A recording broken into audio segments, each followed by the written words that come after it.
Hello दोस्तों, स्वागत है आप सभी का स्टडी आईक्यू में। मैं प्रशांत तिवारी आप सभी का स्वागत करता हूं।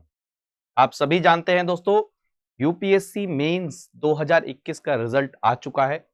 बहुत ही कम समय में, यानी कि मेंस और रिजल्ट के बीच में काफी कम समय लिया है। ऑलमोस्ट 60 डेज का टाइम से भी कम टाइम लेकर यूपीएससी ने रिजल्ट घोषित कर दिया है। और यही खास बात है यूपीएससी की, वो बहुत जल्दी जल्दी रिजल्ट घोषित कर देता है। आप में से कई सारे बच्चों का एग्जाम क्लियर हुआ है और कई सारे बच्चे इंटरव्यू के लिए अपेयर होने वाले हैं।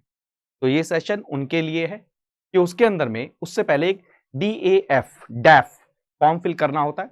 उसके बारे में जानेंगे और ये जानेंगे कि कैसे वो इंटरव्यू में आपको इंपैक्ट करने वाला है, आपको कैसे बेनिफिट पहुंचा सकता है और कैसे आपको नुकसान पहुंचा सकता है। सेशन को शुरू करने से पहले दोस्तों, मैं एक चीज और कहना चाहता हूं। जिनका भी इस बार का एग्जाम क्लियर हुआ है उनको बहुत सारी शुभकामनाएं। और बस ये सोचिए कि लास्ट मोमेंट है, बिल्कुल जाके फुल फ्लेज फुल कॉन्फिडेंस में अच्छा रिजल्ट देकर आना है। और जिनका अनफॉर्चुनेटली नहीं हो पाया, एक बात ध्यान रखिए दोस्तों, आप वहां तक पहुंचे हैं यानी कि दोस्तों आप उस चीज को डिजर्व करते हैं। कहीं कुछ छोटी मोटी कमियां रह ही गई होंगी, उनको एनालाइज करना है और उसको इंप्रूव करना है। और हो सकता है नेक्स्ट ईयर आप टॉप 10 में हो। इस माइंडसेट के साथ में इस बार के प्रीलिम्स के एग्जाम की तैयारी शुरू कर देनी है। और बाय चांस कुछ ऐसे भी मेरे दोस्त होंगे जिनके अटेम्प्ट्स एग्जॉस्ट हो चुके होंगे, खत्म हो चुके, उनके लिए मैं सिंपल सी बात कहना चाहता हूं कि आपके लिए इससे लार्जर अपॉर्चुनिटीज अवेलेबल हैं। लाइफ इससे भी कहीं ज्यादा बड़ी है। आप चाहें तो, मैं कह रहा हूं, बार बार इस चीज को दोहराता हूं कि जो यूपीएससी में नॉलेज आपने गेन करी है ना, ये कभी भी वेस्ट नहीं जाएगी। आप जब जाएंगे तो इंडस्ट्री, मार्केट, बड़े बड़े इंस्टीट्यूशंस में उसको यूटिलाइज कर सकते। तो ऐसी शुभकामनाओं के साथ इस सेशन को शुरू करते हैं दोस्तों। इंटरव्यू में आप यहां पहुंचेंगे और ये दोस्तों हर यूपीएससी एस्पायरेंट का एक सपना होता है, यहां पर तस्वीर खिंचवाना ढोलपुर हाउस में, यूपीएससी का हेड कमिश्नर। और यहां पर आप कैसा परफॉर्म करते हैं वो आपको यहां पहुंचाएगा। कहां पर? LBSNAA, IAS, Indian administrative services training, LBSNAA, शीलम परम भूषणम। जब गेट पर पहुंचते हैं तो ये आपको लिखा हुआ मिलता है। तो इस सपने को, यानी कि मेंस आपने क्लियर कर लिया है, ढोलपुर पहुंच चुके हैं। अब ढोलपुर इंटरव्यू में पहुंचना कर वहां से कैसे यहां की टिकट लेनी है, ये हम डिस्कस करेंगे इसके अंदर। और उसके अंदर में दोस्तों एक बहुत इंपॉर्टेंट रोल प्ले करता है, ये क्या? डैफ। डैफ की फुल फॉर्म क्या है? Detailed application form. दोस्तों आखिर हम इसकी बात क्यों कर रहे हैं? जब आपने प्रीलिम्स का एग्जाम दिया होगा तब दोस्तों आपसे मेंस के एग्जाम में अपीयर होने से पहले भी ऐसा एक फॉर्म फिल करवाया होगा। बट मेंस के क्लियर होने के बाद में इंटरव्यू में अपीयर होने के लिए डैफ 2 आपसे फिल कराया जाएगा। तो आखिर दोस्तों ये डैफ है क्या? मैंने आपको बताया, एक डिटेल्ड एप्लीकेशन फॉर्म है जहां पर आपसे कुछ डिटेल्स मांगी जाती है, आप उनको फिल करते हैं। और दोस्तों कई बार ये कहा जाता है कि डैफ इतना ज्यादा इंपॉर्टेंट है, इसलिए मैं कह रहा हूं इंपॉर्टेंस ऑफ डैफ। ये समझिए कि आप उसमें क्या लिखते हैं। कई बार दोस्तों जो 30 मिनट का जो आपका इंटरव्यू होता है ना, पूरा का पूरा पर्सनैलिटी टेस्ट, वो इसी डैफ के ऊपर में डिपेंडेंट हो कि आप इसमें क्या फिल करते हैं। यानी कि दोस्तों डैफ एक तरह का एक बायोडाटा या फिर एक हॉरोस्कोप का काम करता है, जो क्या बताता है, जो बोर्ड में मेंबर्स होते हैं उनको आपकी पर्सनैलिटी के बारे में बताता है। तो दोस्तों इसीलिए मैं बार बार हर किसी को कहता हूं दोस्तों कि डैफ बहुत ज्यादा इंपॉर्टेंट, और अपना पर्सनल एक्सपीरियंस भी आपसे शेयर करूंगा कि डैफ में कैसी चीजें हम फिल करते हैं। तो उसके अकॉर्डिंग, यानी कि दोस्तों ये डैफ के इर्द गिर्द में कई सारे क्वेश्चंस आते हैं। तो डैफ में इंपॉर्टेंट कंपोनेंट्स क्या होते हैं? डैफ में इंपॉर्टेंट कंपोनेंट्स होते हैं, सबसे पहला होता है पर्सनल डिटेल्स आपको फिल करनी होती है। पर्सनल डिटेल्स में जैसे आपका home town, family background, parents क्या करते हैं, ये सारी चीजें आपको फिल करनी पड़ती है। फिर उसके बाद में एजुकेशनल इंफॉर्मेशन, ये सारी चीजें भी आप उसमें फिल करते हैं। सारी की सारी, आपने बीटेक किया, ग्रेजुएशन किस में करी, क्या प्रोजेक्ट रहा, सारी की सारी चीज अभी बताता हूं इसकी इंपॉर्टेंस। साथ में दोस्तों आपके एक्स्ट्रा करिकुलर एक्टिविटीज के बारे में आप देखते हैं, हॉबीज के बारे में आप लिखते हैं। फिर अपनी प्रेफरेंसेस यहां पर डालते हैं, आईएएस, आईपीएस, कौन सा स्टेट कैडर कौन सा चुनना है, ये सारी चीजें आप यहां पर डालते हैं। अब यहीं से दोस्तों ये जो कंपोनेंट्स है ना, यहीं से ही क्वेश्चंस निकलने शुरू होते हैं जो वो बोर्ड बैठा है उनके पास। फॉर एग्जांपल मैं अपना पर्सनल एग्जांपल देता हूं कि मैंने अपना होम टाउन उत्तर प्रदेश बलरामपुर का जिक्र किया अपने डैफ में। तो दोस्तों आपको जानकर हैरानी होगी कि डैफ में अराउंड 10% यानी कि 10 मिनट के आसपास जो मेरा इंटरव्यू था वो मेरे होम टाउन, मेरे होम डिस्ट्रिक्ट के ऊपर में ओरिएंटेड था, क्योंकि जो मेरा डिस्ट्रिक्ट है उसके कई सारे सिग्निफिकेंस है। फॉर एग्जांपल वो नेपाल बॉर्डर के साथ लगता है, पहला। दूसरा इंपॉर्टेंट यह है दोस्तों, वो शुगर बेल्ट में बोला जाता है, शुगर की कई जो टॉप 10 शुगर मिल्स हैं बड़ी वाली, उनमें से एक शुगर मिल वहां पर है। और तीसरा बहुत इंपॉर्टेंट पॉइंट दोस्तों, लिंक करते जाइए, अटल बिहारी वाजपेयी, उनका स्वर्गवास उस समय हुआ था, बहुत ज्यादा न्यूज में थे, और अटल बिहारी वाजपेयी ने अपना सबसे पहला इलेक्शन वहीं से लड़ा था, उसी डिस्ट्रिक्ट से लड़ा था। और चौथा बहुत इंपॉर्टेंट पॉइंट, बलरामपुर के पास में दोस्तों श्रावस्ती, थोड़ा सा आगे जाएंगे सिद्धार्थनगर, ये सब चीजें हैं। और आपको पता है बुद्धिस्ट टूरिज्म के लिए श्रावस्ती कितना ज्यादा इंपॉर्टेंट, एंशिएंट हिस्ट्री में आपने पढ़ा होगा। यानी कि दोस्तों आप कहां से बिलोंग करते हैं, आप उनके सराउंडिंग्स के बारे में जानते हैं, ये आपसे एक्सपेक्ट किया जाता है। इसलिए दोस्तों कई बार मैं कहता हूं कि आप जो डैफ में फिल करते हैं उसको प्रिपेयर भी करना चाहिए। और डैफ में एक बहुत खास बात एक और होती है, कई सारे बच्चे बहुत गलती क्या करते हैं कि डैफ में हम ऑनेस्ट नहीं होते, खासतौर पे इस वाली चीज में, हॉबीज और एक्स्ट्रा करिकुलर एक्टिविटीज। हमें ऐसा लगता है कि ये जैसे नॉर्मल जॉब का इंटरव्यू या स्कूल में वाइवा होता है, वैसा एक वाइवा एक इंटरव्यू है दोस्तों। यहां पर हम जाएंगे और यहां पर अगर हम उनको ये दिखाने की कोशिश करें कि हम थोड़ा सा एक्स्ट्रा ऑर्डिनरी रहे हैं तो हमें एक्स्ट्रा मार्क्स मिलेंगे। बट दोस्तों आप ये भूल जाते हैं कि बोर्ड में बैठे हुए जो मेंबर्स हैं वो 30 से 40 साल का एक्सपीरियंस लेकर, और वो हमसे कहीं ज्यादा समझदार हैं। और वो क्या करते हैं, ये हॉबीज और एक्स्ट्रा करिकुलर एक्टिविटीज के अंदर में आपसे क्वेश्चन पूछना शुरू करते हैं। इसलिए क्योंकि दोस्तों आपकी क्या हॉबीज रही हैं, आपने कैसा पास्ट में परफॉर्म किया है, ये आपकी पर्सनैलिटी को दर्शाता है। फॉर एग्जाम्पल किसी की पर्सनैलिटी, किसी की हॉबी क्या है, पेंटिंग है, तो ये उनकी पर्सनैलिटी क्या दर्शाता है, एक कामनेस है, एक थॉट प्रोसेस है, एक स्टिलनेस है। अगर मान के चलिए किसी की हॉबी वीडियो गेम खेलना, तो एक पर्सनैलिटी को दर्शाता है कि वो टेक सेवी है। अगर किसी की पर्सनैलिटी क्रिकेट है, मतलब हॉबी किसी की क्रिकेट है, तो ये दर्शाता है उनकी पर्सनैलिटी को कितना ज्यादा फिजिकल एक्टिविटीज में इन्वॉल्व होने। मतलब आपकी हॉबीज एक कहते हैं ना, एक स्टैम्प की तरह दिखाती है, एक ब्लूप्रिंट दिखाती है कि आप क्या करते हैं। और हॉबी को कई लोग गलत लिख देते हैं। एक एग्जांपल मैं बताता हूं, दरअसल ये आपको समझ में आ गया तो आपको ये फॉर्म फिल कैसे करना है और इसको प्रिपेयर कैसे करना है वो भी दर्शाता हूं, वो भी हम डिस्कस करेंगे। सबसे पहले दोस्तों फर्स्ट वेरी इंपॉर्टेंट पॉइंट, हमेशा जो भी लिखना ट्रुथ, सच लिखना। बिल्कुल भी कोई हवा हवाई वाली बातें नहीं लिखेंगे अपने डैफ के अंदर में कि मैं ये करता हूं वो करता हूं, क्योंकि आपके पास में उस चीज का फिर क्या होना चाहिए, उसके ऊपर में डिटेल्ड क्या होनी चाहिए, एनालिसिस भी होना चाहिए, उसके बारे में आपको पता भी होना चाहिए। फॉर एग्जाम्पल कई सारे बच्चे, एक मेरे ही जानकार है, मेरे फ्रेंड है, उन्होंने हॉबी, क्योंकि उनको स्विमिंग पसंद है, स्विमिंग करते नहीं। हॉबी क्या होती है दोस्तों, हॉबी ये होती है जिसको आप अपने फ्री टाइम में अपने इनर सेल्फ को एक्सप्लोर करने के लिए, एक्सपोजर देने के लिए क्या करते हैं, परस्यू करते हैं। अब उनको स्विमिंग पसंद है बट वो स्विमिंग करते नहीं थे, उन्होंने अपने हॉबी के अंदर में स्विमिंग लिख दिया, तो बोर्ड ने कई सारे क्वेश्चन स्विमिंग से रिलेटेड उनसे पूछे थे और जहां पर वो जवाब नहीं दे पाए, और कहीं ना कहीं दोस्तों उसके कारण में उनके मार्क्स पर कम से कम 10 से 15 नंबर का फर्क पड़ा। दोस्तों आप सोचिए 10 से 15 नंबर आपके एग्जाम में आपको किस रैंक से कहां ला सकते हैं और आपका सिलेक्शन तक रोक सकते हैं। तो दोस्तों इसमें एक होलिस्टिक व्यू आपको मैं देने की कोशिश करता हूं, क्योंकि डैफ से क्वेश्चन बहुत ज्यादा पूछे जाते हैं, ऑलमोस्ट मान के चलिए, वरना वो 30 मिनट आपसे बात क्या करेंगे। उनके पास में एक चीज लिखी हुई है, सर्टेन पॉइंट्स लिखे हुए हैं कि आपको ये पसंद है, आप ये करते हैं, आपको ये चीजें अच्छी लगती हैं, तो उन्हीं से क्वेश्चन पूछेंगे। ऑब्वियस सी बात है, घर में हमारे ऐसी चीजें होती है। और एक चीज और बिल्कुल क्लियर, पर्सनैलिटी टेस्ट है दोस्तों, वो नॉलेज टेस्ट नहीं है। वो वहां पर जानते हैं कि अगर आप मेंस का एग्जाम क्लियर करके आए हैं तो ऑलरेडी आपको बहुत सारी नॉलेज है, किताबी सारा ज्ञान है, करंट अफेयर्स आपको पता होंगे, आपको पॉलिटिकल, वहां पर जो इकोनॉमिक डेवलपमेंट, सारी चीजें पता होंगी, बट वो आपकी पर्सनैलिटी के बारे में जानना चाहते हैं।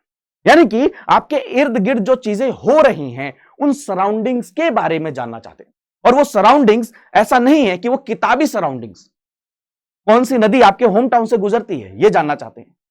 वहां पर अगर मान के चलिए कोई डिस्ट्रिक्ट माइनिंग एरिया है तो उसके बारे में जानना चाहते हैं। तो प्लीज इन चीजों को याद रखिए, ऐसे करते हैं। तो सबसे पहली बात तो दोस्तों सच्चाई, सच। जब भी फॉर्म में जो भी फिल करें सच फिल करें, कुछ भी ऊपर एग्जेजरेट करके नहीं लिखेंगे दोस्तों। First very very important point. दूसरी चीज दोस्तों, जो आप फॉर्म में फिल करेंगे, जैसे मान के चलिए पर्सनल डिटेल्स आप जब फिल करते हैं पेरेंट्स के बारे में, तो एटलीस्ट थोड़ा सा पेरेंट्स की ऑक्यूपेशन, पेरेंट्स के बारे में, पेरेंट्स कहां से आते हैं, क्या करते हैं, सारी चीजों के बारे में भी प्रिपेयर करके जाइए। ये मैं बता रहा हूं डेफ में जो आप फिल कर रहे हैं उस पर प्रिपेयर कैसे करेंगे, तो प्लीज उसको करके जाइएगा। पर्सनल इंफॉर्मेशन, पर्सनल डिटेल्स में कई सारे बच्चे अपनी एजुकेशनल क्वालिफिकेशंस को नेग्लेक्ट करके चले जाते हैं वहां पर। अगला पॉइंट आता है एजुकेशनल डिटेल्स, वहां पर उनको नेग्लेक्ट करके चले जाते हैं। मेरे जानकारी में कई सारे हैं और इवन मेरे से भी दोस्तों, उन्होंने मेरे ऑप्शनल से भी क्वेश्चन पूछा था और उन्होंने मेरे बीटेक के प्रोजेक्ट से भी क्वेश्चन पूछा। तो प्लीज इस चीज को याद रखिए कि जब आप पैनल में जाते हैं, मैं स्टेट पीएससी के बारे में बता रहा हूं, यूपी पीएससी और ऑलमोस्ट जहां पे भी बोर्ड होता है वो ऐसे ही क्वेश्चन पूछता है, ठीक है। तो वहां पर भी उन्होंने मेरे से ये चीज क्वेश्चन पूछा था। तो आपका जो ग्रेजुएशन रही है, एटलीस्ट ग्रेजुएशन के बारे में थोड़ी बहुत फाउंडेशनल नॉलेज आपको होनी चाहिए दोस्तों। अगली चीज दोस्तों, पर्सनल डिटेल में आपका होम और करंट जहां पर आप रह रहे हैं, होम स्टेट, इनके बारे में भी आपको नॉलेज होनी चाहिए। प्लीज इस चीज को भी इंश्योर करके जाइए, इस पे प्रिपेयर करके जाइएगा, तभी डेफ में अच्छे नंबर मिलेंगे, मतलब इंटरव्यू में अच्छे नंबर मिलेंगे। इसी को बोलते हैं डेफ को प्रिपेयर करना। कई सारे कोचिंग इंस्टीट्यूट यही कराते हैं ना कि डेफ की प्रिपरेशन कराएंगे, कि डेफ में आपने जो फिल किया है उसके बेसिस पे आपकी तैयारी कराएंगे। और अगली चीज, जो सबसे अच्छा क्वेश्चन वहां पर पूछा जाता है, क्योंकि डेफ में आपने क्या किया है, प्रेफरेंस फिल करी है कि भैया मुझे आईएएस लेना है, आईपीएस लेना है, आईएफएस लेना है, आईआरएस लेना है, क्या लेना है, ये आपने प्रेफरेंस फिल करी है। तो वो आपकी प्रेफरेंस के ऊपर में क्वेश्चन करेंगे। वो ये कहेंगे कि पहली बात तो सबसे पहला उनका क्वेश्चन ही होता है, क्योंकि कई सारे जनरली जो बच्चे होते हैं वो हमेशा फर्स्ट प्राइमा फेसी आईएएस को ही चुनते हैं। तो क्वेश्चन कहेंगे आईएएस ही क्यों। तो दोस्तों अपनी जो आप प्रायोरिटी, टॉप 3 जो प्रायोरिटी आप डिसाइड करेंगे, एटलीस्ट उसके बारे में आपको ब्रीफ नॉलेज होनी चाहिए कि मैं ये क्यों चुनना चाहता हूं, यहां पर चुनने के मुझे क्या अपॉर्चुनिटीज मिलेंगी काम करने की अगर मैं इस फील्ड में जाता हूं। जैसे फॉर एग्जांपल अगर आपसे कहते हैं कि आप आईएएस क्यों बनना चाहते हैं, तो आप कह सकते हैं कि मेरे पास में एडमिनिस्ट्रेटिव स्किल्स बचपन से रही हैं, या मेरे पे एडमिनिस्ट्रेशन स्किल्स मैंने देखा है कि मैं कर सकता हूं और अपनी नॉलेज को इस फील्ड में अच्छे से मैं यूटिलाइज कर सकता हूं। ऐसा आप कह सकते हैं। आईपीएस अगर चुनते हैं तो आप कह सकते हैं कि हाँ मुझे बचपन से ही आईपीएस यानी कि यूनिफॉर्म की तरफ में क्या रहा है, एक हमेशा क्रेज रहा है। दूसरा, कई सारे बच्चों, एक मेरे दोस्त हैं, उन्होंने आंसर ये दिया था कि आईपीएस में डिसिप्लिन, कॉलेज सर्विसेज के अंदर में डिसिप्लिन एक उनको क्या करता है, क्रेज उनके अंदर में पैदा करता है, उनको एक्साइट करता है, ये उनके लिए मोटिवेशन। तो आपको ये भी चीज पता होनी चाहिए। चौथी चीज दोस्तों, कैडर। कैडर का मतलब पता ही आपको दोस्तों, ऑलरेडी न्यूज में बहुत ज्यादा चल रहा है कि किस स्टेट में आप काम करेंगे। तो वो कई बार आपको वो स्टेट की जो प्रेफरेंस होती है ना, उसके ऊपर भी ट्रिक करने की कोशिश करेंगे कि ये स्टेट क्यों नहीं, ये स्टेट फर्स्ट प्रेफरेंस में क्यों, इस रीजन के अंदर में ये स्टेट इस प्रेफरेंस में क्यों। तो मेरा सिंपल सा कहना यह है दोस्तों कि आपका जो भी आंसर आप लिख रहे हो ना, जो भी डेफ में फिल कर रहे हो, उसमें आपको क्लियरिटी रहनी चाहिए, क्लैरिटी बिल्कुल, कि मैंने ये फॉर्म क्यों फिल किया है, कैसे किया है। और लास्ट बट नॉट लीस्ट दोस्तों, हॉबीज। हॉबीज इसके बारे में मैं थोड़ा सा डिटेल में बात करना चाहूंगा। फॉर एग्जाम्पल, अगर आपने कोई गेम या कोई लिटरेचर के बारे में लिखा है, जैसे किसी ने अगर लिख दिया कि मुझे बुक्स पढ़ना पसंद है, तो सही मायने में सिर्फ ये हवा हवाई वाली बातें नहीं होनी चाहिए कि मुझे सिर्फ किताबें पढ़ना पसंद है। एक्चुअली में दोस्तों आपको किताबें पढ़ना पसंद होना चाहिए, क्योंकि वो आपसे प्रश्न पूछेंगे रिसेंटली आपने कौन सी बुक्स पढ़ी हैं, तो आप वहां पर एग्जाम्पल एटलीस्ट दे सके। अब मान के चलिए आपने डेफ में सब फिल कर दिया और आप बिना प्रिपेयर किए चले गए, तो वहां पर दोस्तों पजल हो जाएंगे आप, वहां पर एक्चुअली में आप अच्छे से कॉन्फिडेंटली आंसर नहीं कर पाएंगे और ये आपके मार्क्स को बहुत ज्यादा इंपैक्ट करेंगे। फॉर एग्जाम्पल, आपने कहा क्रिकेट मुझे पसंद है, वो आपसे कुछ इंसिडेंट्स पूछ सकते हैं क्रिकेट से रिलेटेड। वो आपसे, मान के चलिए आप कहते हैं कि मुझे राइटिंग पसंद है, तो आपसे पूछ सकते हैं कि किस प्रकार की राइटिंग आप करते हैं, पोएम्स किस प्रकार के लिखते हैं। उस बेसिस पर वो आपकी पर्सनैलिटी को डिराइव करने की कोशिश करते हैं। तो दोस्तों मेरा सजेशन 3 पॉइंट में आपको सजेशन है। पहली बात, आप जो भी लिखें वो सच लिखें। बस पहला तो देखिए, फालतू की चीजों से बचने का सबसे अच्छा तरीका है कि सच लिखें, और उसके बाद में जो भी आपने लिखा वो किसी ना किसी एक्सपर्ट के साथ में बैठकर एडवाइस के साथ में लिखें, जिससे वो आपसे क्वेश्चन कर सके कि भैया ये फॉर्म अगर फिल कर रहे हो, इसमें ये लिख रहे हो तो क्यों कर रहे हो। यानी कि आपका मतलब फॉर्म फिल करने से भी पहले एक क्या हो जाए, एक ब्रेनस्टॉर्मिंग राउंड हो जाए किसी के साथ में। अगर आप बात करते हैं, कोई सीनियर हो कोई भी, उसके साथ आप बात कर सकते हैं। तो थर्ड वेरी इंपॉर्टेंट पॉइंट, एक बार फिल कर दिया उसके बाद में उसको जरूर प्रिपेयर करके जाएं। ये उम्मीद करके जाएं कि हर लाइन जो जो आपने फिल किया है वहां से एक क्वेश्चन पूछा जाएगा। और अगर आप इस वे में प्रिपेयर करके जाएंगे दोस्तों, तो आपका इंटरव्यू बहुत ही अच्छा होने वाला है और आप बहुत अच्छे मार्क्स उसमें लेकर आएंगे। हो सकता है सबसे हाईएस्ट मार्क्स आपके रहें और आप टॉप 10 में, टॉप 3 में रैंक में हो। और उसके लिए बहुत बहुत शुभकामनाएं आप सभी को अभी से। तो प्लीज ये अप्रोच लेके चलेंगे, तभी आपको क्या मिलेगा, बेनिफिट मिलेगा। तो दोस्तों, क्या स्टडी आईक्यू आपके लिए ऐसी कोई चीज लेकर आया है? जी हाँ दोस्तों, स्टडी आईक्यू की तरफ से आपके लिए इंटरव्यू गाइडेंस प्रोग्राम लॉन्च किया गया है पहली बार। जहां पर हम ये चाहते हैं कि जो मेंस क्वालिफाइड स्टूडेंट्स हैं उनको सही मायने में गाइडेंस मिले। क्योंकि दोस्तों, मेरे पर्सनल एक्सपीरियंस में मेरे कई जानकार ऐसे हैं जिनको गाइडेंस नहीं होने के कारण उन्होंने डैफ को फिल कर दिया, उसको प्रिपेयर नहीं किया, और उसके कारण में उनको वहां पर इंटरव्यू पैनल में थोड़ा सा नुकसान देखना पड़ा।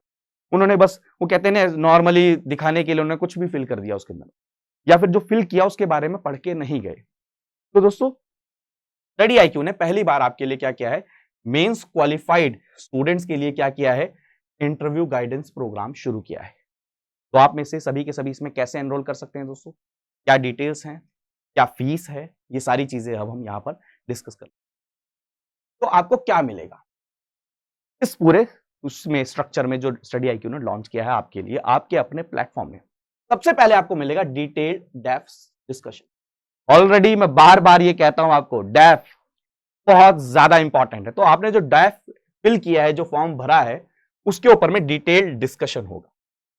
आपकी पर्सनैलिटी को कैसे इंप्रूव किया जाए इसके रिगार्डिंग सेशन होगा। पर्सनैलिटी इंप्रूवमेंट का मतलब क्या है दोस्तों? आप जब जवाब दे तो कॉन्फिडेंटली जवाब दें।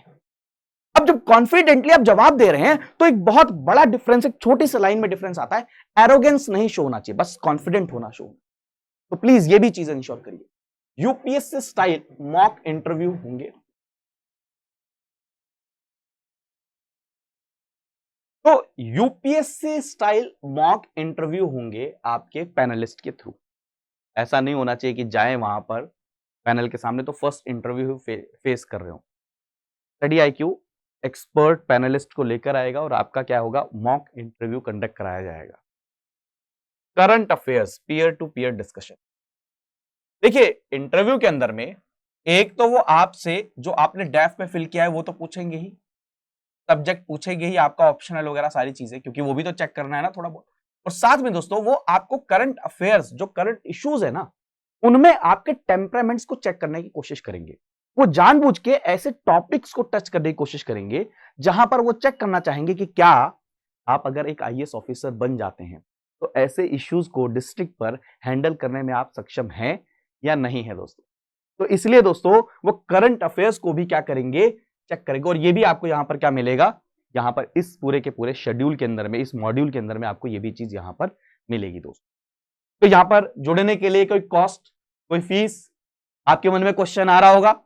जी नहीं दोस्तों, क्वालिटी हाईएस्ट लेवल की है, बट फीस कोई भी नहीं रही, जीरो कॉस्ट। तो आपको इसमें एनरोल करने के लिए क्या करना है? तो एनरोल करने के लिए दोस्तों ये करना है, आपको अपना जो डैफ है दोस्तों, वो interview.guidance@studyiq.com इस पर मेल करना है। और दोस्तों, ये 26 मार्च से ये पूरा का पूरा शेड्यूल शुरू हो जाएगा, ये मॉड्यूल आपकी हेल्प करने के लिए। अगले महीने ही इंटरव्यूज हैं, तो जितना जल्दी आप इसमें एनरोल कर सके उसके ही वही आपके लिए क्या रहेगा, फायदेमंद रहेगा। तो दोस्तों, ये पूरा का पूरा मैंने आपको इंट्रोडक्शन बताया। पहली बात, डैफ क्या है, क्योंकि आपको बता चुका हूं उसकी इंपॉर्टेंस बहुत ज्यादा है। दूसरा, क्या क्या उसके अंदर में होता है वो आपको बता दिया। उसको हम क्या क्या फिल करते हैं ये भी बता दिया। अब आपने जब फिल कर दिया है तो वहां से क्वेश्चन पूछने की कोशिश है। अब वहां से क्वेश्चन पूछने के चांसेस हैं, तो आपको उसके लिए क्या करना पड़ेगा, प्रिपेयर करना पड़ेगा। तो प्रिपेयर कैसे करना है वो भी आपको एग्जांपल दिया मैंने, अपने लाइव एग्जांपल दिए, अपने दोस्तों के एग्जांपल दिए। और अगर आपको चाहिए कि एक्सपर्ट एडवाइस चाहिए तो आप स्टडी आईक्यू के इस मॉड्यूल के साथ में जुड़ सकते हैं दोस्तों, जो फ्री ऑफ कॉस्ट आपके लिए तैयार किया गया है। तो आप इसमें जुड़िए दोस्तों। और मैं अपने प्यारे दोस्तों आप सभी को एक बात कहना चाहता हूं, बस एक एक चीज और रह गई है, वो है इंटरव्यू। बस के बाद में आपका उस जो कहते हैं ना सबसे बेहतरीन पीडीएफ में आपका नाम होगा। और लाइफ जो अभी ये साइन वेव ऐसे चल रही है ना, जो यहां है वहां से कहां पहुंच जाएगी आपको पता ही नहीं चलेगा। आपके पास में आपके इतने दूर के रिश्ते के फोन आएंगे कि आपको अंदाजा ही नहीं है। तो आप इसके लिए मेरी बहुत सारी शुभकामनाएं, और ये कहना चाहूंगा, जीवन रण में वीर पधारो, मार्ग तुम्हारा मंगलमय हो, गिरी पर चढ़ना गिर कर बढ़ना, तुमसे सब विहनों का भय हो, भारत के सौभाग्य विधाता, भारत माँ के अधिकारी, भारत विजय क्षेत्र में आओ, प्यारे भारतीय विद्यार्थी। तो आप सबको ये विशेष मैं दे रहा हूं, मेरी बहुत बहुत शुभकामनाएं हैं। आप सभी का अगर एग्जाम निकलता है तो मेरी भी जो कहते हैं, मेरे को उससे ज्यादा खुशी होगी अगर आपका इंटरव्यू में वहां पर क्लियर होता है। अगर मेरे लायक कोई भी वो आपको लगता है कि मैं आपको कुछ गाइड कर सकता हूं तो आप मेरे से जुड़ सकते हैं। इंस्टाग्राम पे टेक्स्ट कर सकते हैं, ट्विटर पे जुड़ सकते हैं, टेलीग्राम पे जुड़ सकते हैं दोस्तों। और स्टडी आईक्यू के इस मॉड्यूल के साथ में तो आप सभी को जुड़ना ही है दोस्तों, क्योंकि ज्ञान जहां से जितना मिले हमें लेना चाहिए, और एक स्ट्रक्चर्ड वे में एक एक्सपर्ट पैनल के द्वारा अगर मिलता है तो उसको लेना है। इंटरव्यू में जा रहे हैं, बहुत बड़ी अपॉर्चुनिटी है आपके लिए, उसको वेस्ट नहीं करना है। एक राइट गाइडेंस के अंदर में आपको क्या करना है, तैयारी करनी। तो थैंक यू सो मच दोस्तों, अपना ध्यान रखिए, मन लगाकर पढ़ाई करते रहिए, मुस्कुराते रहिए, आगे बढ़ते रहिए। जय हिंद दोस्तों।